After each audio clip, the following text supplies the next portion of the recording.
Hello guys, it's me, Greed here. We've come to a point of this game where I don't know if the players are just good or they're just playing busted characters. Of course you're winning, you're playing with Sojourn, Widowmaker and Ashe, Freya when she isn't banned. Because what's the skill expression in a game where half the cast can one-tap you anyway? Where's the talent? You hitting a left click that does 3/4 of my HP in damage? This game is turning into a WM1 and is going to get worse. So I think the general idea behind Blizzard's balance philosophy is I think they come into things with the idea that they want, let's say like the gold player, to be able to output generally about the same amount of value with every hero in the game if they play them to like their gold standard, if you know what I mean, like to their basic level, their average level, right? Because think of like a gold Torb player and a gold Sojourn player. Do you know what I mean? Like a gold Torb player is naturally just going to be generating a shitload of value because he's spamming down main, he's putting his turret up, and he's staying alive constantly. And a gold Sojourn main is going to be getting a lot less value because of the fact that they just, you need to be able to hit the rail on Sojourn to get any value because the left clicks and the orb and the slide and so on are not strong enough cooldowns by themselves, or just abilities in general, in order to actually get a lot of value out of them, so you need to hit the rail. However, when you compare the Torb's value and the Sojourn's value, they may actually end up being similar because of the fact that one railgun shot might kill someone and win a whole fight, whereas one Torb might end up winning the fight through attrition or endurance through the whole thing because of the fact they're able to survive for so long. That, to me, is the general idea of it, because it's bizarre to me that some characters are allowed to be how they are for so long. Like, take Freya, for example. I don't understand why Freya is still allowed to two-tap people. I don't understand. It's fundamentally game-breaking to me. But I think they allow it because it's tied to the fact that the average gold player is not going to be two-tapping someone on Freya. Therefore, it's okay for it to happen because it takes a large feat of skill for that gold player for them to do that. However, for the average GM Freya player, for the average GM Sojourn player, it's just like a standard, everyday, normal thing for them to, build rail and then kill one person, and then build rail and kill another person, and build rail and kill another person, or Freya to two-tap a guy, and then jump in the air, and then two-tap another guy, and then jump in the air, and then two-tap another guy. It's normal for them because they're very good at the character, they're very good at abusing the one thing that gets value out of the character, therefore, they're able to dump shitloads of value out because they got good at one skill, essentially, which was clicking on people. And this is obviously problematic for the game. There are a lot of issues in general with a lot of the heroes being capped in their value output. A good way to look at it is, how do you explain Sojourn and Freya and Ashe and Widowmaker and so on being in the same game as Soldier? Do you see what I'm saying? How is it that Soldier is in the same game as these heroes? Now, I did the math. Generally speaking, for Soldier to be about what he was prior to Season 9, he'd have to have his gun bumped up to about 22.7 damage, so you'd probably round it up to 23, which means he could have a 4 damage increase on his base primary fire, and he would be in about the same position as he was prior to Season 9 in general. Not even like buffing him or something. He'd be outputting about the same amount of value, right? Yet Sojourn, for 2 years, has been disgustingly broken with no changes. There was one season where she was nerfed, her railgun damage was nerfed down to 100, she wasn't a must pick anymore, she was still really good, but she wasn't a must pick, and then because of that, for whatever reason, they immediately buffed the rail back to 120, and she became problematic again, because that jumped the headshot multiplier up to like 180 damage or something. So, the reason that Ashe and Sojourn and so on, a lot of these characters are unfair and are bullshit, is for similar reasons. Not identical reasons, though. A character like Ashe and a character like Sojourn obviously operate differently. Sojourn is a little faster paced and has better escape options, therefore they're granted the ability to be more aggressive in their playmaking, whereas Ashe is more likely to be a poke-based character because they aren't attributed the same privileges as Sojourn in the way that they're able to get away from fights as easily, and their burst is generally speaking slightly slower paced than Sojourn's. Sojourn can kill you a bit faster, but there is a reason these characters are bullshit. I'm not just calling them bullshit because I don't like playing against them personally, and I'll go over them. Firstly, when you have a character where their main damage output is burst damage, so think like Ashe, right? When you click on someone, it's like 75 damage for a scope shot. That's a big burst of damage. But for Soldier, he does 19 a shot, therefore he has to land a couple of shots, therefore he's not burst damage. Genji, burst damage character. So why is it that Genji is outputting burst like Sojourn is, but Genji is fine and Sojourn is not? It's because of a couple of different things. Firstly is conditional and non-conditional movement, and another thing is poke damage versus brawl or hybrid or dive damage, right? So first we'll talk about conditional movement. Genji has conditional movement, which is why he hasn't been nerfed from 250. I've explained this in another video, but essentially speaking, all of Genji's movement options, whether that be wall climb or double jump or dash or so on, although wall climb and double jump are extremely useful tools, they are not essentially dueling mechanics, if you understand. They are moving around the map mechanics. Whereas dash is a duel mechanic because of the way that it does damage and that you get on top of people very quickly. Therefore, you're able to capitalize on bigger advantages like dashing on someone that's low HP, that does damage to them, and then you can spam them down and so on. So Genji has conditional movement in the sense that he needs a condition to be met in order for him to be able to use his dash effectively. If you just dash around for movement, then you're missing out on your opportunity to dash on targets that you would want to duel or dive or whatever it may be or follow up on.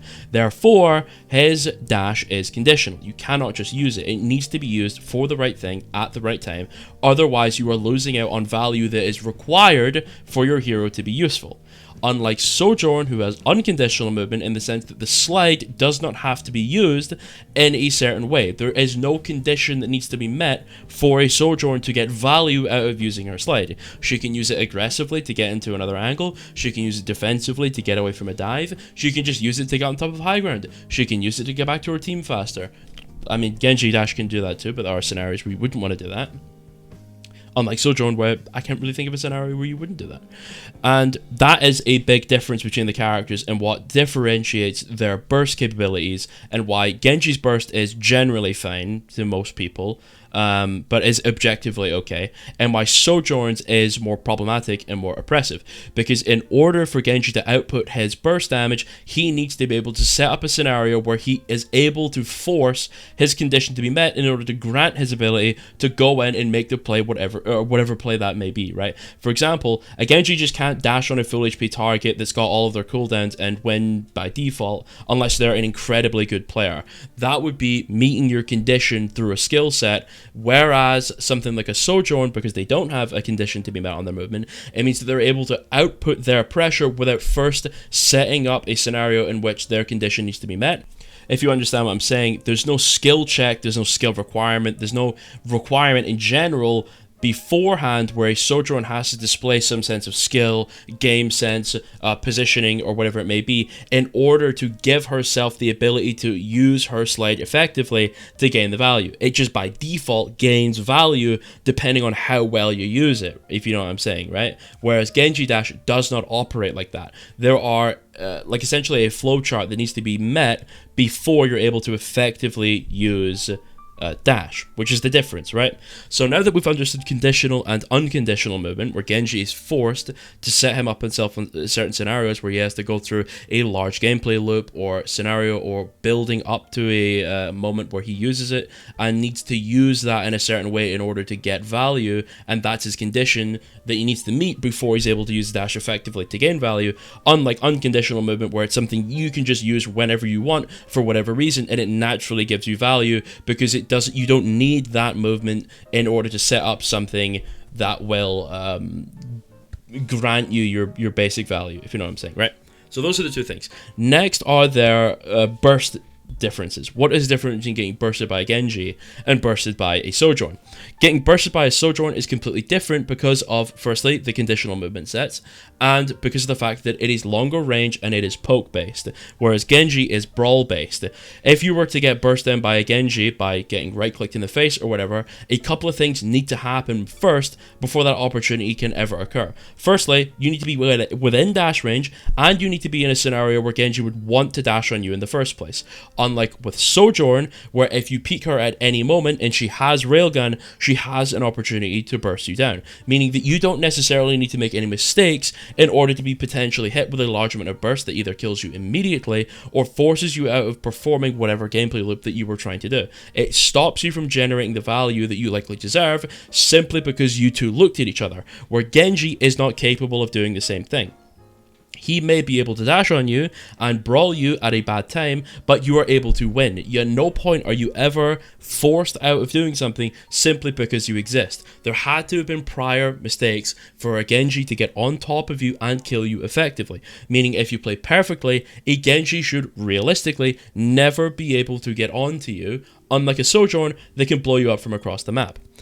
That is the difference between their burst. Genji has a conditional burst setting where the only way he can get onto you is by meeting his conditional movement requirement and then matching that with his mechanical skill and then positioning and setup and doing all these large gameplay loops and tasks in order to eventually get into a position where he is able to fight you, whereas Sojourn doesn't need to meet any of those requirements, doesn't need to meet any of those skill checks, doesn't need to even really interact with you at all because she can build rail off of the tank. For example, if a Sojourn is standing and shooting the tank all day to build rail, peeks out, sees an Ana, blows them up in a nanosecond, that Ana had literally zero counterplay of what happened because there's no way for that Sojourn to know, or that Ana to know that that Sojourn has rail, or that they're going to peek them, or that the Sojourn even knows they're there. They have no information at all. They have no feedback, which makes the scenario feel like shit because at no point are you attributed the feedback or the gameplay indicators that you require to make an informed decision about what might potentially happen to you because there's no information based on it, right? That's a big part of what makes Sojourn awful. And it's similar to what makes Ashe so awful as well. Ashe is a character where, generally speaking, you're going to be playing a little bit more passively. You're going to be playing in the middle of your team. You're going to be playing near your supports. So you're easier to, obviously, receive that support. You're a better conduit for the support utility because your positioning is simply just more likely to be in a spot where a support is able to give you the required value through the resources, right? So an Ashe sitting at the back of the map and poking all day, what makes that so awful? And it's not necessarily that her gun makes it awful. Her gun itself, the left clicks and the scope shots, are generally fine. I don't have a problem with them. The damage output could be argued to be too much or too little. That's irrelevant to me at this point. I want to talk about the general design of it, and it's because of two things. It's because it's another poke character with a get off me ability like Sojourn. Think Sojourn Slide is like a get off me ability because, for example, if you're standing in your angle and you're shooting all day as Sojourn, you'll eventually get to the point where you'll get pressured and someone will be close to you and you're able to use your slide to get out. And because you have an unconditional movement, therefore you can hold it all day for whatever reason because you at no point are you ever forced to use it in order to actually generate value through your basic gameplay loop, right? Therefore you can hold it for longer. Ashe is the same thing, where because she has an unconditional movement modifier, it means that she is able to use it as a get-off-me tool, meaning that if she ever does get into a scenario where she's getting dueled and she's in a bad range, because she's supposed to be a sniper character that plays at distance, it means that she's able to create essentially artificial distance by not positioning well, or by not earning it through good positioning, or by not earning it through pressuring angles or so on, but simply because I'm pressing my coach gun button, therefore you are now farther away from me and I am given the range advantage yet again, similar to Sojourn, where she does not need to earn the range advantage by positioning well or forcing angles or whatever it may be. She simply attributed it or afforded it because she does. I'm not sure why, right? And that's what makes Ashe so incredibly cancer, is that you, as a player, have absolutely no possibility at all, if they're using their cooldowns properly, to effectively solo play any of those characters. Freya, Sojourn, Ashe, Widow, and McCree all are characters that are anti-solo agency, anti-solo carry, and their entire purpose is deliberately getting into scenarios where they are fighting one other player if they can, because they have a massive generic 1v1 advantage simply by default because their design allows for it. Therefore, it makes the characters incredibly cancer because all of those heroes are solo heroes, right? It's another reason why the heroes are so bad to play against, why it feels so shit, because they are solo heroes. They're able to do things by themselves. They're able to run off, they're able to go on angles, they're able to burst people down so incredibly quickly that they themselves can get tons of value simply by being on their own. Yet they are characters that deny the existence of other players being able to win that same value through similar solo play, because their entire point of their kit is by getting away from those solo players, denying those solo players, or just outright beating them through basic value that their kit naturally generates in a lot of cases. Therefore, there's a reason why a lot of heroes, like for example Torb, does not feel bad against to play as badly anyway as McCree, even though they output similar damage, right? It's because when you get on a Torb, the Torb has to fight. The Torb has to realize, I've made a mistake, this let someone get on top of me, I'm going to have to now fight in a scenario or a position where I may not have wanted to, let's see who wins the skill check or whatever it may be. Whereas McCree is a character that goes, if you come near me, I will hinder you, which does 75 damage, it cancels all your movement abilities, it means that you move slower, you can't crouch, you cannot do anything, simply because you came close to me. Even if you yourself are a character that wants to be close to me, I am simply denying your basic gameplay loop because of the fact that my basic gameplay loop allows for it. That's why these heroes are a cancer. It's the same as Widowmaker. There is no way for you to solo play a Widowmaker that has any idea what they are doing, because their design disallows it. They do not allow you as a player to go and do the solo plays because of the fact that the hero that you're trying to solo play is specifically designed to not allow it to occur. And that's why, generally speaking, most of the hit scans, obviously Soldier doesn't fall into that category, and some of the projectiles, like Freya as well, fall under the category of being incredibly cancer to play against. It's the same reason Sombra is so incredibly cancer to play against, because of the fact that our entire kit is based on denying solo play, denying the game, denying people's ability to get value out of their basic gameplay loops, and it ruins the game, and it's not fun for anybody. And that's a big reason. There's obviously a lot more other reasons. It's not just coming down to those basic things. However, those to me were some of the most important. Anyway, I love you all. I hope you have a good day. Goodbye. Goodbye. Goodbye. Goodbye. Goodbye. Goodbye. Goodbye. Goodbye. Goodbye. Goodbye.